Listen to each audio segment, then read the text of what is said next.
మా అబ్బాయికి school start అయిపోయింది ఈ రోజు నుంచి. స్కూల్లో పేరెంట్స్ మీటింగ్ ఏప్రిల్ 5థ్‌కి ఇచ్చారనమాట. అప్పుడు ఆ సంవత్సరంది ఫైనల్ ఎగ్జామ్స్ రాస్తారు కదా! దానికి మొత్తము మార్క్స్ అవంతా ఇచ్చేస్తారు మనకి. వాళ్ళు ఫస్ట్ నుంచి పెట్టిన టెస్ట్‌లు అవంతా ఇచ్చేస్తారు. ఇంకా అప్పుడే బుక్స్ కూడా ఇచ్చేస్తారనమాట. అలాగా బుక్స్ అప్పుడే తెచ్చేసుకున్నాం ఏప్రిల్ 5థేను. కానీ నేను ఇంకా బుక్స్‌కి అట్టలేయడానికి మాత్రం ఆ రోజుటికి వెళ్ళలేదు. Last week వేసాననమాట. 27th నుంచే స్కూల్ అయితే ముందు ఒక 20 అలాగా సాటర్డే, సండే అలా పెట్టుకున్నాను. చాలా ఉన్నాయని చెప్పేసి మా వారిని కూడా కూర్చోమని చెప్పి వేయమని చెప్పాను. కానీ మేము ఎక్కువసేపు కూర్చోలేకపోయామన్నమాట. ఒక బుక్లు టెక్స్ట్ బుక్లు మాత్రం వేసేసి ఆపేసాము. అవే 7 8 ఉన్నాయన్నమాట. ఇంకా వాటికి వేసేటప్పటికే 1 అవర్ 1.5 అవర్ పట్టింది.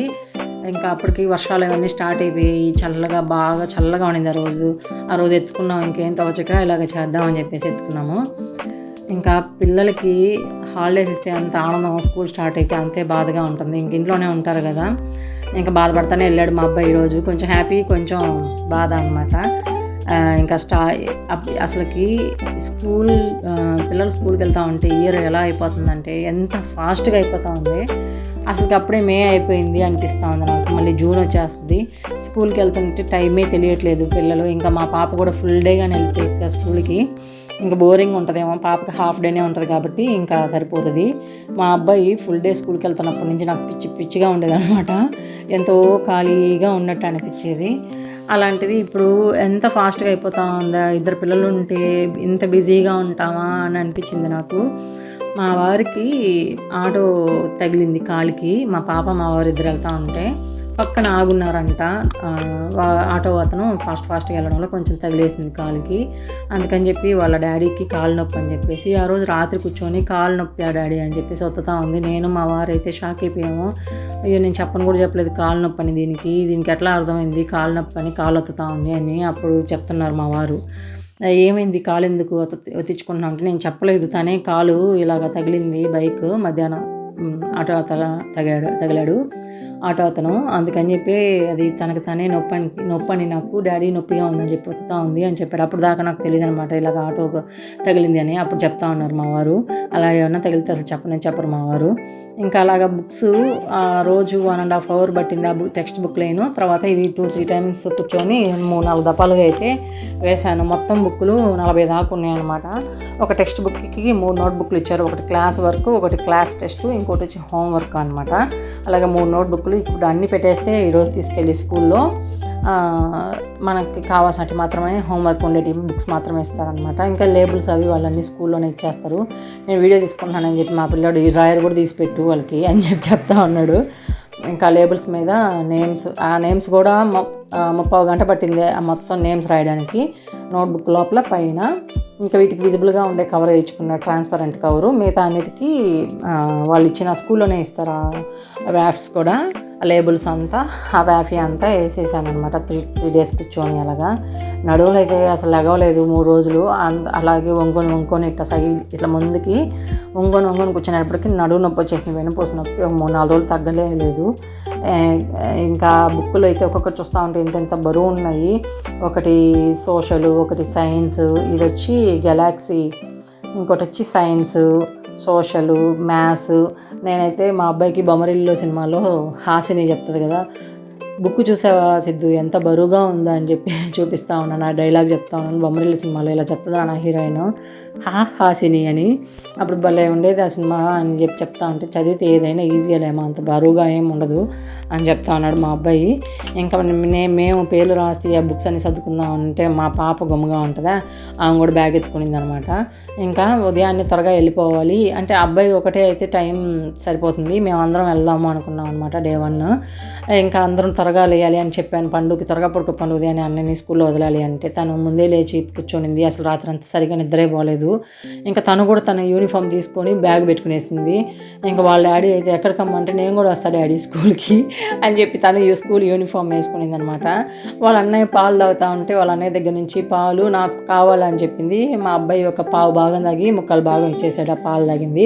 ఇంకా నేను ఇడ్లీ పెడతా ఉంటే మా అబ్బాయికి తను కూడా 2 ముక్కలు తినింది. 3వ ముక్క నుంచి వద్దని చెప్పింది. ఇంకా మా అబ్బాయికి ఇడ్లీ పెట్టేశాను. మా అబ్బాయి నాకు ఈరోజు చపాతీ చేసి మా అన్నం వద్దు అన్నాడు. ఇంకా చపాతీ ఎగ్ వేసి రోల్ లాగా చేసి కట్ చేసి చేసి చిన్న చిన్న ముక్కలుగా అయితే ఒక 4 ముక్కలుగా పెట్టేశాను. అదే చెప్తా ఉన్నాడు, రోజు లేదు కదమ్మా, ఈరోజు ఎందుకు లేచింది అంటే నువ్వు స్కూల్కి వెళ్ళకూడదు నాన్న అందుకని చెప్పి నిద్ర లేచి ఒక 15 మినిట్స్ నా దగ్గరే కూర్చోనింది. కిచెన్లో అలాగే కూర్చోబెట్టుకున్నాను. అసలు అటు ఇటు నన్ను కదలలేదు. ఇంకా వాళ్ళ అన్నయ్య స్కూల్కి వెళ్ళకూడదని తన ఎయిమ్ అనమాట. ఇంకా రోజు అంతే, ఇంకా మెలకు వస్తే చాలు ఇంకా స్కూల్కి వద్దు అన్నయ్య స్కూల్కి వద్దు అని చెప్పి ఎత్తుకుంటుంది. తన స్కూల్కి వెళ్ళేటప్పుడు మాత్రం టయానికి లేదు, పోదామంటే రెడీ అవ్వదు. ఈరోజు మాత్రం గబగబా రెడీ అయిపోయింది, అందరికన్నా ముందు నేను ఫస్ట్ అని చెప్పేసి. ఇలాంటి పిల్లలు కూడా ఉంటారని నాకు మా పాపని చూస్తేనే అర్థమైంది. ఇంకా వాడిని ఇంట్లో ఉంటే బయటికి వెళ్ళనివ్వదు, ఆడుకునేదానికి కూడా వెళ్ళనివ్వదు. వద్దు అన్నయ్య నువ్వు ఇంట్లోనే ఉండని చెప్పేసి ఇంకా గొడవ పెట్టుకుంటుంది. ఇంక ఇలాగ బాక్స్ పెట్టేశాను. ఆ 3 ఇడ్లీ పెట్టిన దాంట్లో 2 తింటాడు, ఒకటి తీసుకొని వస్తాడు. ఒకవేళ ఆకలి అయితే ఎక్కువ అన్నట్టు ఒకటి ఎక్స్ట్రా పెడతా ఉంటాను, చల్లగా అయిపోతాయి కదా, 2 తింటాడు అనమాట. ఇంకా 7:30 నుంచి 9 దాకా రావుకాలం ఉందని చెప్పేసి 7:30కి బయలుదేరాము. ఇంకా ఉదయాన్నే అన్నీ ఎక్కువ స్కూల్ బస్సులే ఉంటాయి కదా. అసలు ఈరోజు ఎంత చల్లగా ఉన్నిందంటే బయట అంత పీస్ఫుల్గా చల్లగా బాగునింది. ఇంకా బస్సు కూడా అప్పుడే వస్తూ ఉంది, మా అబ్బాయి వెళ్ళే బస్సు కూడా అప్పుడే వస్తూ ఉన్నింది. ఇంకా మేము ఇక్కడ ట్రాఫిక్లో ఇరికిపోయి ఉన్నాము. అసలుకి ఎంత చల్లగా ఉందంటే చెప్పాలంటే అంత చల్లగా ఉంది. 10 days నుంచి వర్షం పడుతూ ఉంది కదా. మార్నింగ్ మాత్రము మేము నైటు మా పాప 12:30కి అలా పడుకుంటుంది, మార్నింగ్ 9:30 10కి లేస్తుంది. ఇంకా మేము లేచేటప్పటికి 8:30 అవుతుంది. హాలిడేస్లో అంతా ఇంతేను, 8:30కి లేచేవాళ్ళము. మా అబ్బాయికి ఏమో త్వరగానే పడుకుంటాడు. మా అబ్బాయి 9:30 అంతా 9:30 పడుకునేసి మార్నింగ్ 6:30 7కి లేచేస్తాడు. ఇంకా నేనైతే 8:30కి అలాగా లేచేదాన్ని, ఎందుకంటే మా పాప నిద్రపోదనమాట. ఇంకా నాకు నిద్ర వస్తున్నా కూడా తను నిద్ర పోనీదు. ఇంకా అలాగా అయిపోయింది. హాలిడేస్ అంతా ఎలా అయిపోయాయి తెలియలేదనమాట, తొందరగా అయిపోయాయి. ఇంకా స్కూల్కి స్టార్ట్ అయిపోతే టైం ఎలా తిరిగిపోతుందో కూడా తెలియట్లేదు. ఇంకా వచ్చేసాం స్కూల్కి, త్వరగానే వచ్చేసాం, ఒక ½ an hour అంతా వచ్చేసాం అనమాట. మేము వచ్చేటప్పటికి పిల్లలు కూడా ఎక్కువ మంది లేరు, వీళ్ళ క్లాస్లో కూడా 3. మా అబ్బాయి 3rd person. అసలుకి నిజంగానే మా అబ్బాయిని ఈ స్కూల్ యూనిఫామ్ నేను ఉతకలేక వైట్ షర్టు వేరే స్కూల్ మార్చుదాం అనుకున్నాను. కొన్నిసార్లు దేవుడు కూడా గట్టిగా కోరుకుంటే ఇస్తాడేమో అని అర్థమైంది. సిబిఎస్ఈ వాళ్ళకి యూనిఫామ్ చేంజ్ చేశారు, సిబిఎస్ఈ వాళ్ళకి మాత్రమే.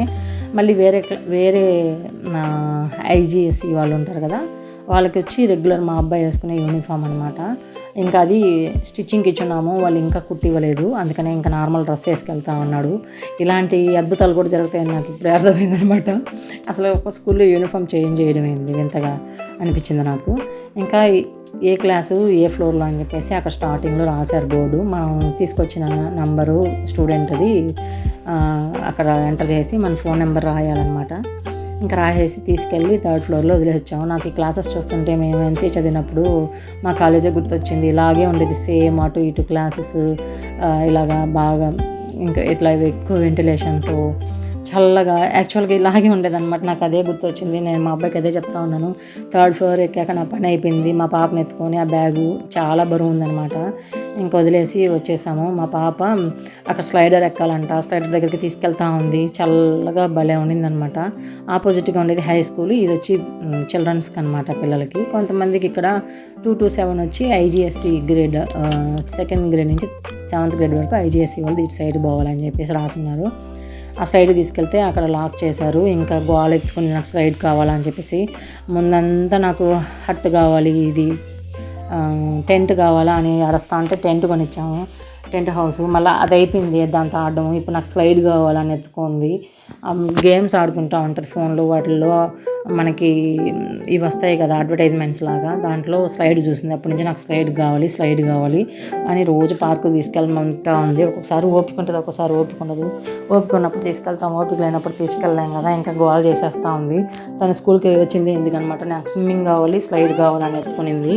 ఇంకా మెల్లిగా తీసుకెళ్తా ఉన్నాం. ఏడుపు స్టార్ట్ చేసేసింది, పెద్దగా ఆడడం. ఇంకా ఆర్డర్ పెట్టిస్తాలే అని చెప్పాడు మా ఆయన. మేము స్కూల్లోకి వెళ్ళేటప్పుడు ఆ పార్కింగ్ ప్లేస్ అంతా ఖాళీగా ఉన్నింది. ఇంకా అప్పుడే చాలామంది వస్తూ ఉన్నారు. అంటే నియర్ బై ఉండే వాళ్ళంతా వాళ్ళు డే బస్సులో కాకుండా వాళ్ళే పేరెంట్ పికప్పింగ్ డ్రాపింగ్ అనమాట. వాళ్ళంతా అప్పుడు వచ్చినట్టున్నారు. ఇంకా కార్లో కూర్చున్నా కూడా ఏడుపు ఆపలేదు, ఏడుస్తూనే ఉండింది. ఇంకా కాసేపు గేమ్ ఆడుకో అని చెప్పేసి ఫోన్ ఇచ్చాను.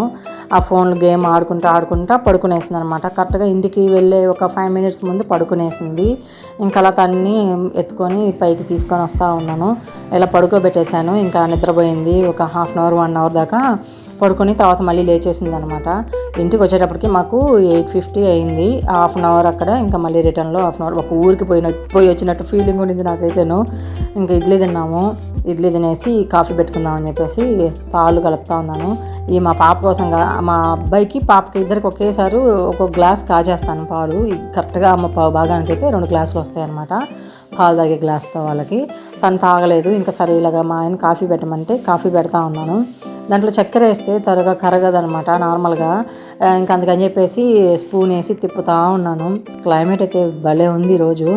ఇంకా ఇవి బ్రూ ప్యాకెట్స్ వేసుకుంటా ఉన్నాను. ఇంతకుముందు ఒక ప్యాకెట్ 2 glasses సరిపోయేదా చిన్న గ్లాసులకి. ఇప్పుడు ఒక్కొక్క గ్లాస్కి ఒక్కొక్క ప్యాకెట్ వేసుకోవాల్సి వస్తుంది.